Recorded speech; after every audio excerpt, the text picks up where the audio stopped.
Okay, we talked about it briefly above.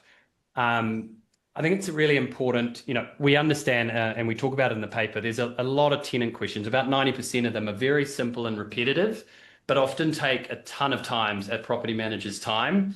A lot of those can be fully automated. We know that now, but Andy, you struck it nicely before, is like, it's making sure we can, we're not going to just give our occupiers a chat bot. We still want to maintain that human relationship. How are you at Roger Hannah kind of thinking about striking that right balance between kind of automating fully and just keeping that human touch there as well? Yeah, it's a bit of a hot topic between us, to be honest. I think it's very easy for people to just assume that it will take over, and you need to be careful that it doesn't, because we all know how important the relationship side of it is.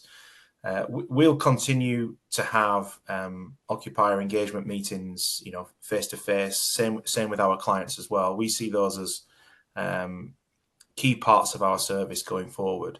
We don't just want to be a chatbot on the end of a phone or on a website. That's definitely not the service we're trying to achieve. And from speaking to people in the industry, I don't think anybody is either. I think everybody realizes generally that the relationship is paramount. So that's one of the things that we're definitely going to try and do going forward.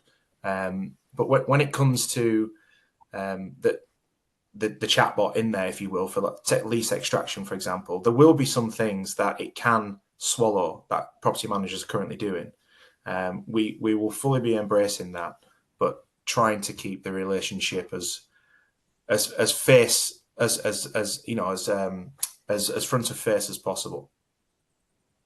Yeah, I mean, there's obvious tasks where actually, and we see it in our, I think, day-to-day lives. If you get a good chatbot with one of the big banks and it works and you get your answer, you'd probably rather do that than wait an hour for someone to respond to your phone call. But like one thing we're seeing at Re-Leased is, a common question is just, can I have a copy of my lease?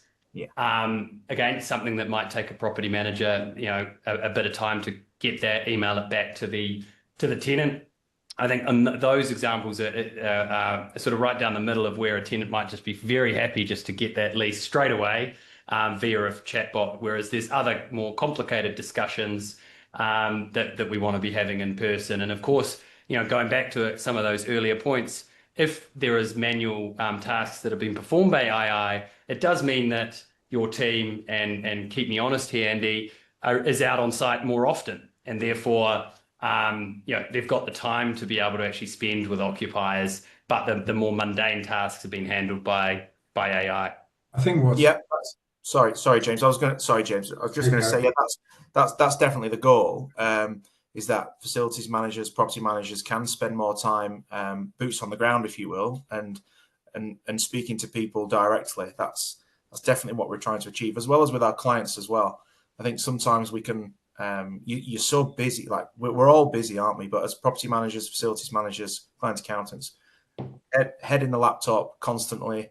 I think that the more time that can be freed up to speak to people and go out and see the properties themselves, the better. And that's definitely what we're trying to achieve. And we're confident we will, alongside Re-Leased and some of the software that we're introducing. And one